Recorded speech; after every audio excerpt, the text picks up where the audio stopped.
Okay, we're going to call the October 2nd, 2025 meeting of the City of Santa Cruz Planning Commission to order. Can we have a roll call, please? Commissioner Dan? Here. Gordon? Here. Kelly? Kennedy? Here. McKelvey? Thompson? Here. Chair Paul Hamas? Here. Any statements of disqualification? Seeing none, we will move to oral communications. Oral communications is a time for the public to address the Planning Commission on items that are not on tonight's agenda, but are within the scope of our charge. Is there anyone that would like to speak to oral communications tonight? Come on up, sir.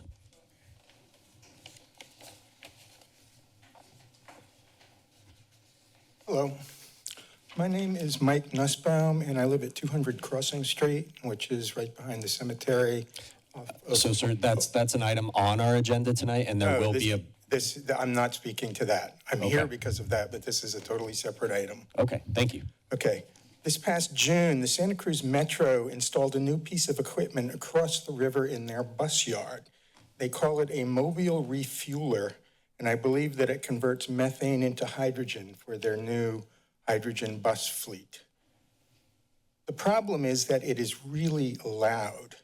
It goes off sporadically. I'm an audio engineer, most recently working at Apple. I've done this for my entire life. This thing, when I measure it, is about 24 to 25 dB above the Santa Cruz City noise limits. For those of you not familiar with dB, that's a factor of 250 in power. When this thing goes off, it wakes you up. I was woken up at 3:15 this morning. I was woken up at 5:15 on Tuesday morning. We have double pane windows. It is not acceptable. I've gone to the Planning Commission and lodged a complaint. I had to go down this morning to get, this is the second time I've gone down to try to find out what was going on with the complaint. They said they sent a courtesy notice to the Metro 2 weeks ago, and they have another week to reply. We've been in communication with Corey Aldridge, who's the CEO and GM of the Metro. This started in June. They said they were going to have a muffler in place in August. Then they said they were going to have a muffler in place in September. Now they're saying they're going to have a muffler in place in October. This affects a whole bunch of people on Ocean Street Extension. And I frankly, it was permitted, I think, without anybody paying much attention to the noise emission. And I'd like to know what we can do about this. If they put that muffler in and it does not meet code, what are we going to do?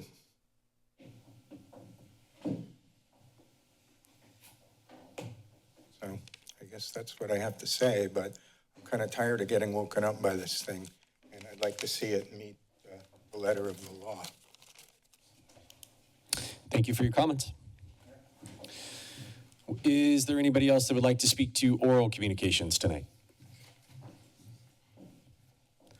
Okay, seeing none, we will close oral communications and move on to approval of minutes. There is one set of minutes from September 18th, 2025, and we will entertain a motion.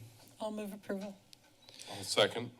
Okay, motion by Commissioner Dan, seconded by Commissioner Kennedy. Can we have I'm blanking on the name, just an all in what, all in favor? Yeah, is that what we'll call it? Okay. All in favor of moving the minutes, please say aye. Aye. Any opposed? Like a voice vote? Voice vote, that's the one I'm thinking of. Sounds Sorry, official. it's been a while since I've done this. Okay. Okay, so that passes unanimously.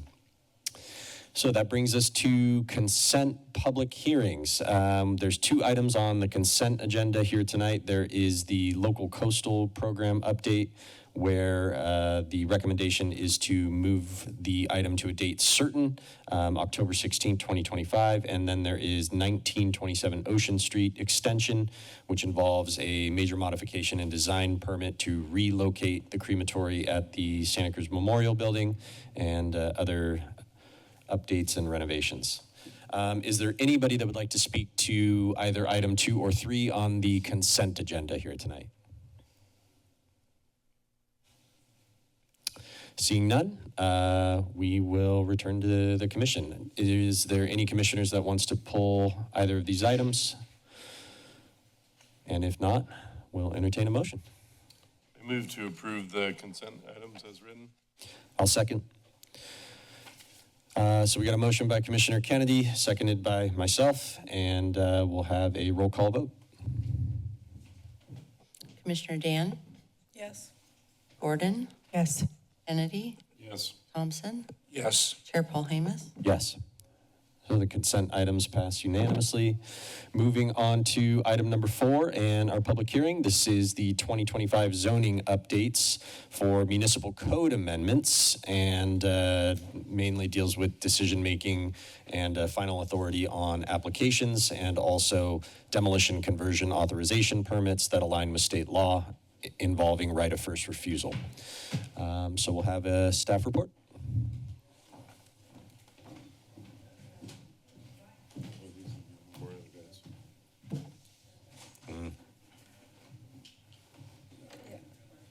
Yeah, they had the wrong staff report up. That's better. Okay, sorry for that delay there. Clara Stanger, Senior Planner. I am here to give the staff report. So we're going to talk about some proposed amendments to the zoning ordinance related to our residential demolition conversion authorization permit.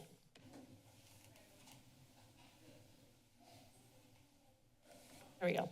Okay, so this relates to a couple of housing element objectives that we need to fulfill. The first one is 5.5B, which is related to adopting anti-displacement policies, programs, or code amendments, such as additional anti-retaliation policies and programs, or a revised first right of refusal to tenants displaced due to development. That is the key part of that objective for what we're doing tonight. 6.4B is to amend the city's relocation ordinance to include right of first refusal requirements for existing low-income households who are vacated from their housing situation due to redevelopment. So here is a very simplified chart that gives a very basic overview of state regulations and our local regulations to kind of give you an idea of where we are at right now. So relocation assistance is typically like money that's paid to a tenant when they are displaced due to a demolition of their unit associated with a development project. So under the state, low income or lower households qualify for relocation assistance, and the relocation assistance is quite complicated under state law, and there's various requirements. And we typically require a relocation plan prepared by a specialist who does this to show that they're fulfilling this.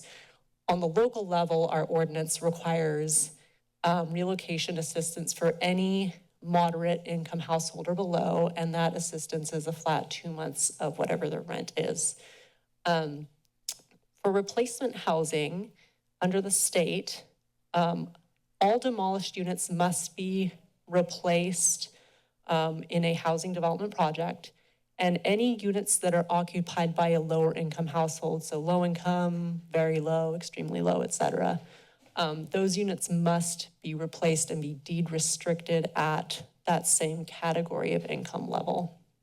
At the local level, replacement housing is only required when demolishing 3 or more units of moderate or lower income. And then the replacement amount varies depending on the zone district. So sometimes it's like 50%, sometimes it's 100%. And so there's a lot of specifics under the local regulations. In terms of right of first refusal, under the state law, any lower income households that are displaced have a right of first refusal in that deed restricted replacement unit. Under the local requirements, we don't really have a right of first refusal for replacement unit. So this just kind of gives an idea that in most circumstances, the state regulations actually supersede the local ones. So those are the ones that are mostly followed, but under some circumstances, there are local regulations that still apply. For example, for moderate income households, they get the relocation assistance, whereas under the state, they don't get anything. And every once in a while, on a project that demolishes a number of moderate income units, and then the replacement housing is a little bit different than what would otherwise be required under state law. How about other, like, local jurisdictions, or, how do we compare? Are many others stronger than state law? Is each one kind of unique? Do you have any feeling for that? I haven't done that work. Okay, that's fine. But I was going to touch on this later, but I will just briefly mention that we do anticipate there will be additional anti-displacement work probably next year that will cover kind of a broader and deeper body of work than what we're looking at tonight. Okay, thanks. Okay, so with all that being said, we're proposing some kind of minor amendments tonight. Our ordinance already refers to the state codes, so we are consistent with the state in that, but we are adding additional language to ensure consistency with state law for relocation assistance, replacement housing, and right of first refusal. We're also proposing to eliminate planning commission approval for demolition of 3 or more units, and we're proposing to eliminate subjective findings. And the reason why we're proposing to eliminate those two things is that subjective findings, we cannot legally do subjective findings for housing development projects under state law. We can only do objective findings. And with no subjectivity, we are looking at something that can be done at a staff level at a desk. And there is a benefit in terms of reduced costs both to the applicant and to the city in not going through a process where there's no subjectivity that can be had.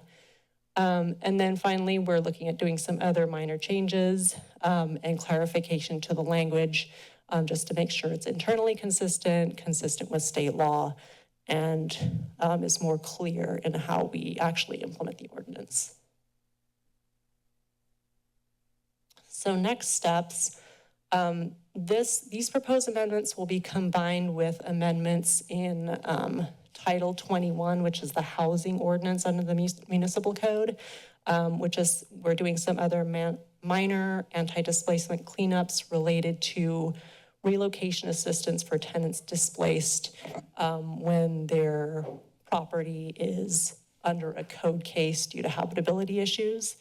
So that's all going to go together as one package and one ordinance to City Council, which we are anticipating would go on November 18th, followed by a second reading on December 9th. And then there's a very small piece of this that needs to get submitted to the Coastal Commission, and that would be a change in the chart of the approving body, changing the demolition of 3 or more units from Planning Commission to Zoning Administrator. So that would be submitted to the Coastal Commission for review in early 2026. And then beyond that, as I mentioned earlier, we're potentially going to be doing more anti-displacement work beyond this. So tonight's recommendation is that Planning Commission make a motion to recommend that the City Council approve the proposed amendments to the municipal code and the local coastal program implementation plan, and acknowledge the CEQA determination. And this concludes my presentation. I'm available for any questions.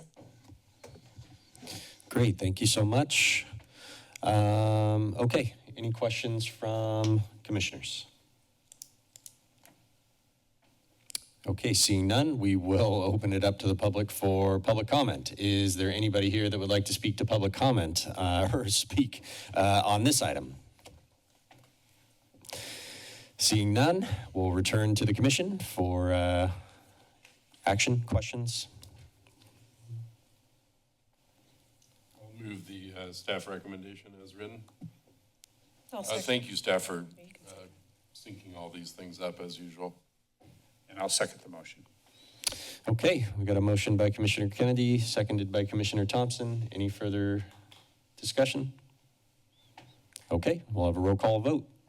Commissioner Dan, Yes. Gordon, Yes. Kennedy, Yes. Thompson, Yes. Chair Paul Hamas. Yes, so the item passes unanimously. I have just a quick question that doesn't really have anything to do with whether this thing gets passed or not, but how many issues like this come before the planning department annually? That is to say, how many times are we demolishing or taking off the market houses that are, or units that are covered by the limitations of being affordable. I don't have specific numbers, but Yes. from my previous experience of 8 years in current planning, we do get a number of permits to demolish like a single-family home and replace with a new single-family home. So that basically just covers the relocation assistance requirements. And usually the tenants are assumed to be qualifying for that unless there's evidence provided that they are above moderate income. So usually that's something that's required. And then we do have some of the larger housing development projects do require demolition of units and protected units. I know the approval of 908 Ocean had several units. And I think there's a couple other projects, but it's not very common. And we have relocation plans that are required for those projects, and they're all posted on the website. So I could look up that number right now for you if you want. No, actually, that was kind of what I was expecting. I thought of Ocean Street as perhaps one of them, but just had a sense that our existing multifamily housing inventory is fairly stable. We don't tear down many multifamily units, but that's what I was fishing for. I was hoping that was the answer. Yeah, correct. Yeah, I was trying to think of others in mind too, but it's only a really small handful. I think nearly all the projects we're seeing right now are infill projects, but they're on commercial properties. Okay, thank you. Okay, great. Any informational items? Yeah, you want me to do the report out? right Yes, now? sir. Okay, great, thanks.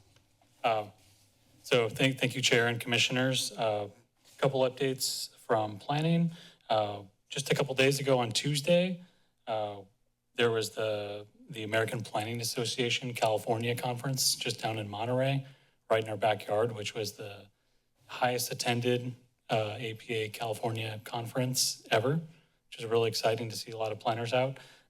Me, our director, Lee Butler, Jessica DeWitt, our housing manager, and Bonnie Lipscomb, our deputy city manager, presented on Tuesday at the conference regarding all of our various downtown planning initiatives, from our rezonings in 2018 that spurred a lot of the development we're seeing now, to the downtown expansion planning work that you were all involved in, all of our affordable housing on city property that we've been working on lately, as well as Bonnie's work in doing that EIFD, that financing district work too, that's coming on board. So that was really exciting to present to a lot of folks. We had a packed house and got a huge round of applause when we had mentioned meeting our fifth cycle arena numbers. So congrats to all of you too for being part of that wonderful housing work we've been doing. As for future agendas for the Planning Commission, a couple weeks from now on October 16th, we have the Santa Cruz Museum of Natural History renovation and additions going forward. That's at 1305 East Cliff Drive. And then the other item is that continued local coastal program, our new Beaches and Bluffs chapter. We're looking to update the local coastal program with. So we're excited to present that as well. Just took a little more time, and I was sick a good chunk of September. So sorry we couldn't do that tonight and have that for you all. And then later this year, just a few more things to look out for is Clara mentioned, we've been working this year on starting to collect a lot of various anti-displacement initiatives. We want to keep moving forward. This was the first bite of the apple, but we'll be bringing those to you in the new year. Coming up later this year, early next year, we're also going to be looking at fee waivers and deferrals for affordable housing, as well as an emergency shelter overlay to allow greater amounts of that use in the Coral Street area. That's what we have soon. Do we have any items scheduled for the November 6th? Currently, no, we do not. And is there a meeting scheduled on the 20th? Oh, no, that's not the same. I did send out noticing for items on the 16th. For the 16th, I know, I'm looking at November, I'm just, Yeah, nothing, Sorry. yeah, there's nothing on the calendar for November 6th. okay. It's possible there will be something on the December agenda as well, December agenda, okay, great. but nothing in November. Would be December 4th. Okay. Thank you. Okay, thank you for that report out. Any subcommittee or advisory body oral reports? Nope. Okay, items referred to a future agenda, just item number 2 on the 2025 local coastal program, beaches and bluffs hazard adaptation. So that will be heard on the 16th. And with that, we will adjourn the meeting. All right. Thank you all. Good job, Michael.